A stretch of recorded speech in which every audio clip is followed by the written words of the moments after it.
Hello everyone, हमारे YouTube channel में आपका स्वागत है। आज हम सरल रेखा में गति में आगे के टॉपिक को कवर करेंगे। नेक्स्ट जो टॉपिक है हमारा वो है गुरुत्व के अधीन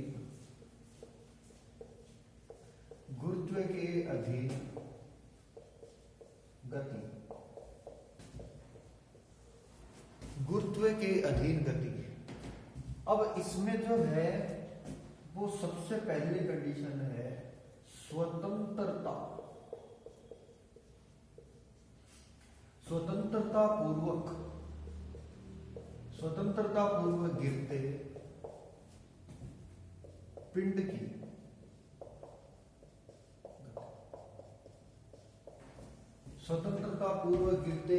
की गति। गुरुत्व के अधीन गति में स्वतंत्रता पूर्वक गिरते पिंड की गति, ये टॉपिक जो है ये हमें देखना। अब ये जो है ये ऊर्ध्वाधर नीचे की ओर गति है कि जैसे कोई पिंड है। अब ये स्वतंत्रता पूर्वक गिरता है तो ये एक सरल रेखीय पथ पर गति करेगा। अब इसमें क्या है, स्वतंत्रता पूर्वक गिरने का मतलब क्या है, यहां पर हम ये करेंगे कि वायु का प्रतिरोध जो है वो क्या है, नगण्य, यानी कि जीरो। वायु का प्रतिरोध जो है वो नगण्य है, यानी कि जीरो है। जैसे मान लो कि कोई छत है और छत से हम एक पंख को गिराते हैं, और उसी छत से हम एक पत्थर को गिराते हैं, तो क्या होगा, पत्थर जो है वो ये वाली गति करेगा, स्वतंत्रता पूर्वक गिरते पिंड की गति, क्योंकि पत्थर पर वायु जो है उसका प्रतिरोध नगण्य होता है। लेकिन दूसरी तरफ पंख जो है उस पर वायु का प्रतिरोध लगेगा, जिसके कारण वो सरल रेखीय पथ पर गति नहीं करेगा, बल्कि उसकी गति का पथ कैसा भी हो सकता है। ठीक है, तो वायु का प्रतिरोध जीरो होना चाहिए। मुक्त रूप से गिरते पिंड के लिए वायु का प्रतिरोध क्या होना चाहिए, जीरो होना चाहिए। या फिर इसको ऐसे कह सकते हैं, निर्वात में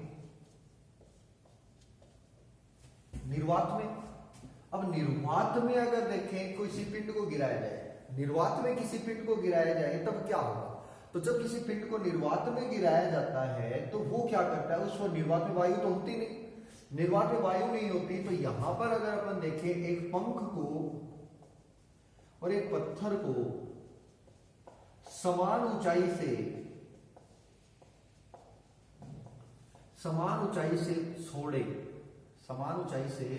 छोड़े तो दोनों समान समय में धरातल पर पहुंचेंगे। समझ में आ रही है बात कि निर्वात में क्या है कि भाई, निर्वात में अगर अपन देखें तो पता है निर्वात में वायु नहीं होती, वायु का प्रतिरोध जीरो है। तो अब एक पंख को गिराओ, एक पत्थर को गिराओ, चाहे कुछ भी हो, किसी भी पिंड को अगर अपन निर्वात में समान ऊंचाई से गिराएं, दो पिंड को, तो दोनों समान समय में धरातल पहुंचेंगे। लेकिन ऐसा हर जगह नहीं होता। यहां पर अगर देखिए वायु वाले स्थान पे क्या होता है कि पंख पर वायु का प्रतिरोध लगता है, जिस कारण वो मुक्त रूप से नहीं गिर पाता। हमें मुक्त रूप से गिरते पिंड की गुरुत्व के अधीन गति देखनी है। तो अगर अपन ये कहें कि यदि किसी पिंड पे, यदि कोई दो पिंड है, एक 5 किलो का पिंड है, एक 10 किलो का पिंड है, दोनों पर वायु का प्रतिरोध नहीं लगे तो क्या होगा, अगर मान लो दोनों पर वायु प्रतिरोध नहीं लगे, अब समान ऊंचाई से अगर ये छोड़े जाएं दोनों पिंड, तो समान समय में धरातल पर पहुंचेंगे। समान ऊंचाई से छोड़ने पर समान समय में धरातल पर पहुंचेंगे। तो ये जो क्वेश्चन है ये काफी बार एनडीए पूछा जा चुका है कि निर्वात में 3 पिंडों को गिराया जाता है, 5 किलो, 10 किलो, 20 किलो का। ठीक है, अब कौन सा जो है यानी उनको धरातल तक पहुंचने में लगा समय t1 t2 t3 हो तो कौन सा कथन सही है, इस तरीके का प्रश्न पूछा जा सकता है। तो फिर यही बात है, निर्वात में चाहे कोई भी पिंड हो, निर्वात में चाहे कोई भी पिंड हो, समान ऊंचाई से अगर गिराएं तो समान समय पहुंचेंगे। लेकिन अगर वायु वाला स्थान है तो हमें देखना पड़ेगा कि उनका द्रव्यमान इतना होना चाहिए कि उन पर वायु का प्रतिरोध ना लगे, उनका द्रव्यमान इतना होना चाहिए कि उन पर वायु का प्रतिरोध ना लगे। और जब उन पर वायु का प्रतिरोध नहीं लगेगा तो फिर वो समान समय में धरातल पर पहुंचेंगे। ठीक है, अब थर्माकोल की कोई गोली है, उसको छत से गिराएंगे तो वो क्या है, काफी हल्की होती है, तो इसका उस पर वायु का प्रतिरोध लगता है, और वायु का प्रतिरोध लगता है तो वो मुक्त रूप से नहीं गिर पाती। ठीक है, तो ये तो सबसे पहले स्वतंत्रता पूर्वक गिरते हुए पिंड की बात की है हमने। अब इसी में आगे बढ़े, इसी में आगे बढ़े तो ये तो इसकी थ्योरेटिकल बात हुई। मुक्त रूप से गिरने का मतलब वायु का प्रतिरोध जो है वो 0 होना चाहिए। अब हम इसका मैथमेटिकल एनालिसिस जो है वो करें, गणितीय विवेचना। तो जैसे कोई h ऊंचाई की मीनार है, h ऊंचाई की इमारत है, अब इसके शीर्ष से किसी पिंड को ड्रॉप किया जाता है। ड्रॉप करते हैं तो हमें यानी गिराया जाता है तो हमें इसे कोई वेग प्रदान, जैसे मैं इसको यहां से छोड़ूं तो मेरे को इसे कोई वेग प्रदान करने की जरूरत नहीं है, ये अपने आप ही नीचे चला जाएगा। और इसको नीचे ले जाने का काम कौन करेगा, गुरुत्वीय त्वरण। तो जो A बराबर है वो क्या होगा, G। A बराबर क्या होगा, G। अब यहां पर अगर देखें जो भी अपने सॉल्यूशन करना वो इन पर बेस्ड है। V बराबर U प्लस AT, S बराबर UT प्लस half AT square and V square equals to U square plus 2AS, इन तीनों इक्वेशन। अब अगर मैं इन तीनों इक्वेशन में पहली इक्वेशन अप्लाई करता हूं तो देखो क्या मिलता है, t समय पर वेग, t समय पर वेग, t समय का मतलब कि यहां पर t बराबर 0 है, जब इसे ड्रॉप किया t बराबर 0, फिर 1 सेकंड होगा, 2 सेकंड होगा, 3 सेकंड होगा, तो t समय पर उसका वेग क्या होगा। तो पहली इक्वेशन से v बराबर gt, इसको मैं ऐसे लिख सकता हूं vt बराबर gt, यानी t बराबर 1 तो ये हो गया g, t बराबर 2 तो ये हो गया 2g, t बराबर 3 तो ये हो गया 3g। तो इस तरीके से t समय पर वेग देखा जा सकता है। सेकंड केस, ये पहली इक्वेशन से मिल गया, ठीक है ना। u बराबर 0 है, ये यहाँ पे पुट कर दिया, a बराबर g है, ये भी यहाँ पे पुट कर दिया। अब दूसरी बात अगर देखें तो वो क्या है कि t समय में पिंड h ऊंचाई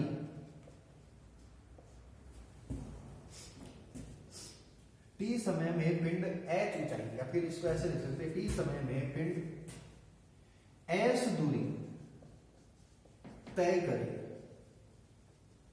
s दूरी तय करे तो अब यहां से क्या होगा, s दूरी है।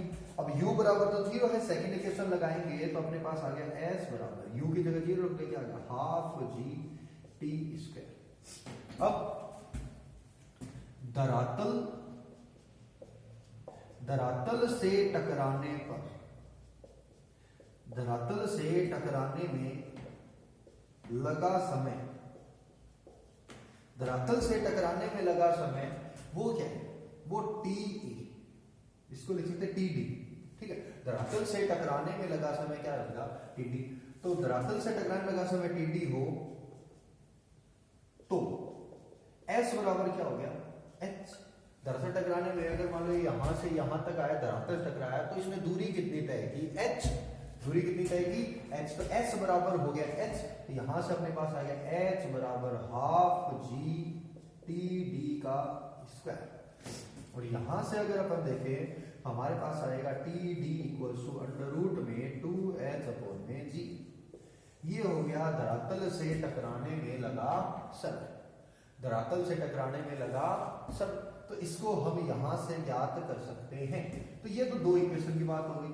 अब तीसरा जो समीकरण है उससे क्या मिलेगा, वो मिलेगा धरातल से टकराने का वेग, धरातल से टकराने का वेग। ये हमें इस समीकरण से मिलेगा। क्या होगा, देखो v square equals to u square plus 2as। तो v स्क्वायर बराबर u बराबर 0, 2g। अब ये दूरी कितनी तय की इसने, h, सही है। v बराबर क्या आ गया, अंडर रूट में 2gh। तो अगर ये h दूरी तय करता है यानी धरातल लगाएगा तो h दूरी तय करेगा, और h दूरी तय करेगा तो फिर इसका वेग जो है वो क्या हो जाएगा, अंडर रूट में 2gh। ये हमने तीन इक्वेशन। तो यहां से अपने पास जो रिजल्ट आते हैं, पहला रिजल्ट, दूसरा रिजल्ट और ये तीसरा रिजल्ट। पहला रिजल्ट क्या है, पहला रिजल्ट है t समय पर वेग। दूसरा रिजल्ट क्या है, धरातल से टकराने में लगा समय। तीसरा रिजल्ट क्या है, धरातल से किस वेग से टकराता है। और ये जो बेसिक बातें हैं, ये जो फॉर्मूले हैं, ये काइनेमेटिक्स में यानी गतिकी में आगे आने वाले टॉपिकों में काम आएंगे, ठीक है। तो ये इसकी कहानी है। अब स्वतंत्रतापूर्वक गिरते पिंड की गति को आगे बढ़ते हैं, इसमें कुछ और समझते हैं। तो उसके लिए अपने को पहले कुछ बातें समझनी है। देखो ध्यान से देखते रहिए, और इससे पहले वाले वीडियो को देख सकते हैं। जिन्होंने पहले वाला वीडियो नहीं देखा वो इससे पहले वाले वीडियो भी देख सकते हैं, ठीक है। अब यहां पर अगर देखें हम, तो फिर इसमें चौथा जो समीकरण आता है वो होता है nवे सेकंड का विस्थापन। nवे सेकंड का विस्थापन, जी हाँ देखा होगा ये। तो ये आपको लास्ट क्लास में मैंने बताया था, nवे सेकंड का विस्थापन वो क्या होता है, s nth बराबर u प्लस a बाई 2 साथ में 2n माइनस 1। अब इस टॉपिक में जो ये जो टॉपिक अपना चल रहा है, कौन सा टॉपिक है, स्वतंत्रता पूर्वक गिरते पिंड की गति। गुरुत्वाकर्षण गति है, उसमें स्वतंत्रता पूर्वक गिरते पिंड की गति है। अब यहां पर अगर देखें कि कैसे गिर रहे हैं, ऊर्ध्वाधर नीचे की ओर। कैसे गिर रहा है, ऊर्ध्वाधर नीचे की ओर। अब यहां पर अगर देखें तो nवे सेकंड का विस्थापन हमें देखना है। u बराबर 0, a बराबर g, ये हो गया h। अब यहां से s nth जो है वो क्या आएगा, g बाई 2 साथ में 2n माइनस 1। कैसे, u तो 0 है भाई साहब, अब u 0 है, a की जगह g, तो g बाई 2 साथ में 2n माइनस 1। ये फॉर्मूला है, ठीक है। अब यहां पर हम क्या कर सकते हैं, देखो यहां पर हम क्या कर सकते हैं, पहले सेकंड का विस्थापन देख सकते हैं। पहले सेकंड का विस्थापन होगा g बाई 2 माइनस 1, यानी कि g बाई 2 जिसकी वैल्यू होती है 5 मीटर। सेकंड का अगर देखें, दूसरे सेकंड का देखें तो g बाई 2 यहाँ पर 2 पुट करेंगे, 4 माइनस 1 यानी कि 3g बाई 2, और ये हो गया 15 मीटर। तीसरे सेकंड का विस्थापन अगर देखें तो वो क्या होगा, g बाई 2, फिर ये 3 रखेंगे, 6 माइनस 1 यानी कि 5g बाई 2, वो हो गया 25 मीटर। चौथे सेकंड का अगर विस्थापन देखें, देखते रहो सारे वैल्यू पुट करते रहो। चौथे सेकंड का विस्थापन क्या होगा, g बाई 2, 4 गुना 2 8 माइनस 1 यानी कि 7g बाई 2, ये हो गया 35 मीटर। अब ध्यान से अगर देखें, देखो पहला सेकंड है, कोई भी सेकंड हो उसमें लास्ट में 5 आ रहा है, ठीक है। पहला सेकंड है, यहां पर है 0, दूसरा सेकंड है, यहां पर है 1, तीसरा सेकंड है, यहां पर है 2, चौथा सेकंड है, यहां पर है 3। समझ में आ रहा है कुछ, जैसे मान लो 11वां सेकंड है, 11 second, g by 2, 11 Guna 2 22 minus 1 यानी कि 21g बाई 2, सही है।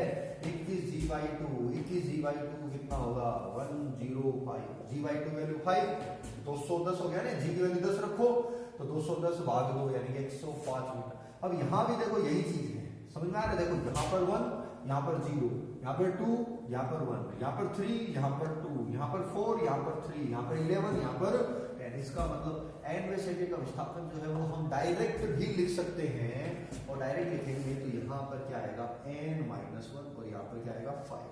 ये क्या है, इकाई अंक, ये है इकाई अंक, ये है शेषक। अब इसका मतलब क्या हुआ, इसका मतलब हुआ कि s15 अगर देखना हो तो वो क्या होगा, 145 मीटर। बिना किसी कैलकुलेशन के डायरेक्ट लिख सकते हैं। अब कई सोचेंगे कि भाई ये जो है डायरेक्ट लिखने की जरूरत क्या है, हम कैलकुलेशन कर सकते हैं। जी हाँ कर सकते हैं, लेकिन क्वेश्चन जो है वो कैसे सोल्व होंगे वो अपन देखेंगे। तो अब इस टॉपिक की स्वतंत्रतापूर्वक गिरते हुए पिंड की गति में हमने 4 चीजें देखी। पहली समीकरण से हमें t समय पर वेग मिला, दूसरे समीकरण से हमें क्या मिला, नीचे धरातल से टकराने में लगा समय मिला। तीसरे समीकरण से हमें क्या मिला, तीसरे समीकरण से हमें मिला धरातल से टकराने का वेग, और फिर nवें सेकंड का जो विस्थापन उससे क्या मिला, हम nवें सेकंड का विस्थापन देख सकते हैं।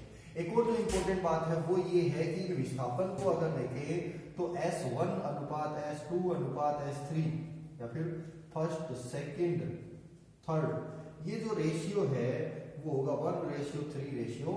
यहाँ से रेशियो देखें तो 5 से कैंसिल हो जाएंगे, तो ये हो गया 1:3:5। तो ये भी आपको याद रखना है, और ये जो है ये इंपॉर्टेंट बात है, ठीक है, ये जो है ये एक इंपॉर्टेंट बात, इसको भी आप नोट कर सकते हो। अब इस टॉपिक पर बेस्ड कुछ क्वेश्चंस करते हैं, इस टॉपिक पर बेस्ड कुछ क्वेश्चंस करते हैं। जैसे सबसे पहला प्रश्न क्या है, कि कोई पत्थर, ऐसा नहीं कोई पत्थर से ना मारे, कोई पत्थर 500 मीटर ऊंची इमारत के शीर्ष से छोड़ा जाता है, ठीक है। कोई पत्थर 500 मीटर ऊंची इमारत के शीर्ष से छोड़ा जाता है, तो क्या याद करना है, टी डी बराबर क्वेश्चन, टी डी का मतलब धरातल तक पहुंचने में लगा समय, धरातल तक पहुंचने में लगा समय। दूसरा जो हमें याद करना है वो क्या है, देखो धरातल तक पहुंचने लगा समय, टीडी के बाद हमें याद करना है धरातल से टकराने का वेग, धरातल से किस वेग से टकराएगा, ये याद करना है। दो चीजें हो गई, पहला धरातल तक पहुंचने में लगा समय, दूसरा धरातल से किस वेग से टकराएगा। तीसरा ये है गति के आखिरी सेकंड में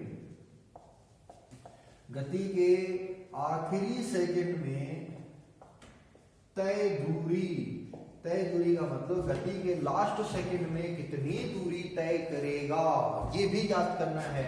चौथा क्या याद करना है, इसी क्वेश्चन में अपन देखते रहे। चौथा क्या याद करना है, जब धरातल से 125 मीटर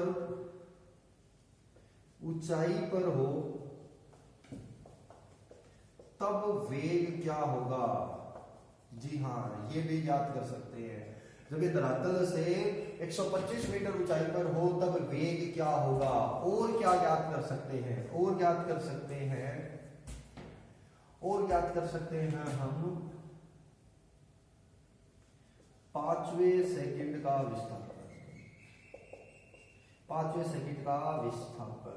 अब देखते रहिए, ध्यान से समझिए सारी चीजें, 5 चीजें जो है ये हमें कैलकुलेट करनी। तो पहला तो बिल्कुल आसान है, देखो यहाँ पर इसका डायग्राम बना लो, केवल सिंपल सा u बराबर 0, a बराबर g, ये हो गया h बराबर 500 मीटर, ठीक है। अभी सोचो इन सब की क्या जरूरत है, पूरा सोल्व करना है, इन सब की जरूरत है। पहले टी डी बराबर होता है √2h अपॉन में g, √2h की वैल्यू 500 अपॉन में 10 कैंसिल, √100 की वैल्यू कितनी होती है 10, तो आंसर आ गया 10 सेकेंड। यानी कि इसे धरातल से टकराने में कितना समय लगा, 10 सेकेंड। दूसरा, धरातल से किस वेग से टकराएगा वो देखो, पहला सॉल्यूशन हो गया सेकेंड अगर देखें धरातल किस वेग से टकरा रही है तो आसान, √2gh, 2g की वैल्यू कितनी है भाई 10, h की वैल्यू कितनी है, h की वैल्यू कितनी है 500, तो ये कितना हो गया भाई, अरे कितना हो गया 500 गुणा 2000, और ये हो गया 10,000। इसका मतलब ये कितना हो गया भाई 100 मीटर पर सेकेंड, कितना हो गया 100 मीटर पर सेकेंड। अब क्या है, गति के आखिरी सेकंड में तय दूरी, थर्ड वन। तो गति का आखिरी सेकंड कौन सा है, गति का आखिरी सेकंड है 10वां सेकंड, कौन सा है 10th second is last second, सही है, 10th second is last second, 10वां सेकंड जो लास्ट सेकंड, अब लास्ट सेकंड में कितनी दूरी तय होगी, अरे ये तो डायरेक्ट लिख सकते हैं 95 मीटर, क्या लिख सकते हैं 95, तो बताया था अभी। अरे पहले सेकंड का 5, दूसरे का 15, तीसरे का 25, 10वें का क्या होगा 95 मीटर। कितना होगा 95। तो थर्ड पार्ट हो गया। अब चौथा पार्ट, धरातल से 125 मीटर ऊंचाई पर हो तो वेग क्या होगा, बताओ। धरातल से 125 मीटर ऊंचाई पर हो तब वेग क्या होगा। कई जो है वो क्या करते हैं, ये फॉर्मूला लगाते हैं √2gh, h का मतलब ऊंचाई समझते हैं, ठीक है। लेकिन यहां पर h का मतलब क्या है, इसको कैसे सोल्व करें। तीसरे पार्ट जो चौथा पार्ट है वो कैसे सोल्व होगा, देखिए। चौथा पार्ट क्या है, जब ये धरातल से 125 मीटर ऊंचाई पर हो, इसका मतलब इसने कितनी दूरी तय कर चुका है, ये 500 माइनस 125, सही है। अब 500 माइनस 1, तो s बराबर होता है ut प्लस हाफ at स्क्वायर। s बराबर होता है ut प्लस हाफ at स्क्वायर। और दूसरी जो बात होती है वो होती है v square equals to u square plus 2as। अब यहां पर हमें वेग ज्ञात करना है, इस इक्वेशन का मिलेंगे v स्क्वायर, u स्क्वायर की जगह 0, 2a की जगह g। s क्या है, s है 500 माइनस 125, क्योंकि दूरी कितनी तय की, यहां से चला यहां तक पहुंचा, क्योंकि ये धरातल से 125 मीटर ऊंचाई पर है, तब हमें वेग ज्ञात करना है। तो अब क्या वेग ज्ञात कर सकते हैं, अंडर में 2, g की वैल्यू 10, ये हो गया 500 माइनस 125। तो 500 माइनस 125 कितना होता है 375, ठीक है। 500 माइनस 125 कितना होता है 375। अब ये कितना हो गया, इसको सोल्व कर लो, आंसर आ जाएगा, ठीक है ना। तो इसको अपन सिंप्लीफाई कर सकते हैं, बहुत आसान है, ठीक है, कोई दिक्कत वाली बात नहीं है। नेक्स्ट जो पार्ट है वो क्या है, 5वें सेकंड का विस्थापन। लास्ट जो है वो क्या है 5th सेकंड का डिस्प्लेसमेंट। अरे तो लिख सकते हो 45 मीटर, कोई दिक्कत थोड़ी है। 5वें सेकंड का विस्थापन अगर देखें कितना होगा 45 मीटर। पहले का 5, दूसरे का 15, तीसरे का 25, चौथे का 35, ठीक है। इस तरीके से अपन कर सकते हैं, ठीक है। तो ये जो क्वेश्चन है इसमें अपन ने 4-5 क्वेश्चन जो है वो सोल्व किए हैं, ठीक है। अब नेक्स्ट क्वेश्चन अगर देखें, नेक्स्ट क्वेश्चन जो है थोड़ा सा टिपिकल क्वेश्चन मैं आपको लिखा रहा हूं। टिपिकल जो है वो कंसेप्ट टिपिकल है, क्वेश्चन जो है वो एकदम सिंपल है। देखो क्वेश्चन, किसी इमारत के शीर्ष से, किसी इमारत के शीर्ष से हर 1 सेकंड के अंतराल में, के अंतराल से गेंद छोड़ी जाती है, सही बात है। अरे कोई इमारत है उसके शीर्ष से हर 1 सेकंड के अंतराल से गेंद छोड़ी जाती है। जब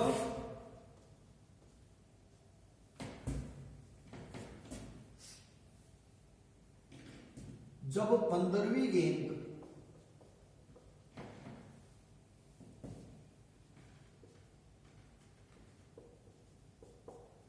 छोड़ने को तैयार हो, जब 15वीं गेंद छोड़ने को तैयार हो, या फिर ये लिखो जब 15वीं गेंद छोड़ी जाती है,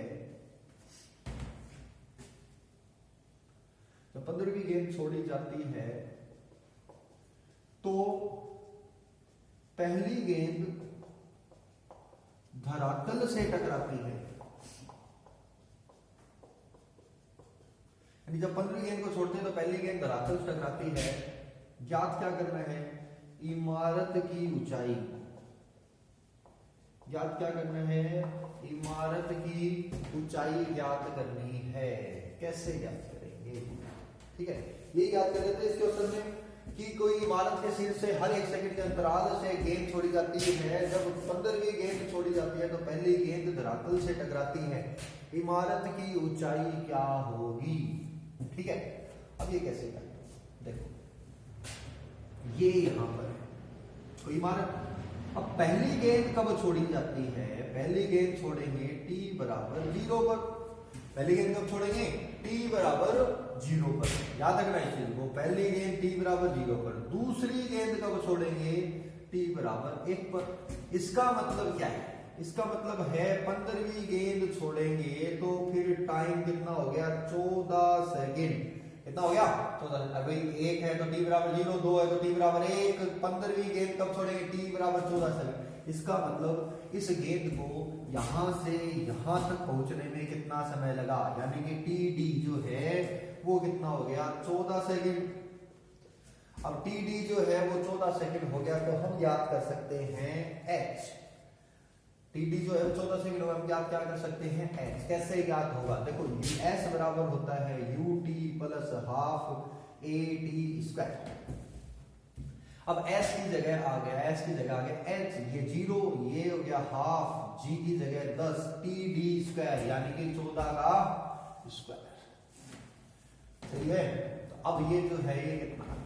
ये आ गया 5। 5 गुणा 196। 14 का स्क्वायर कितना होता है? 196। अब इसको सोल्व करेंगे तो अपने जो है इमारत की ऊंचाई आ जाएगी। ठीक है ना? इसको सोल्व करेंगे तो इमारत की ऊंचाई आ जाएगी। कितनी होगी जो भी है वो हम यहाँ पे ज्ञात कर सकते हैं। ठीक है ना? जो भी है वो यहाँ पर आंसर आ जाएगा अपने पास कि कितनी होगी इमारत की ऊंचाई। ठीक है? जो 976 है कुछ भी है वो अपन यहाँ से आंसर लिख सकते हैं, इसको कैलकुलेट कर लेंगे। तो ये जो है क्वेश्चन में जो इम्पोर्टेंट बात थी वो एक बारीक कंसेप्ट था, वो ये था कि लोग क्या सोचते हैं 15वीं गेंद छोड़ी जाती है तो 15 सेकंड लगेगा। नहीं, पहली गेंद छोड़ रहे हैं t बराबर 0 पर, दूसरी गेंद t बराबर 1 पर, तीसरी गेंद t बराबर 2 पर। तो इस तरीके से इस क्वेश्चन को सोल्व कर सकते हैं। ठीक है ना? अब एक क्वेश्चन और देखते हैं ऐसा ही क्वेश्चन जो है वो क्या है कि किसी इमारत के शीर्ष से हर 1 सेकंड के बाद गेंद जो है वो छोड़ी जाती है। ठीक है?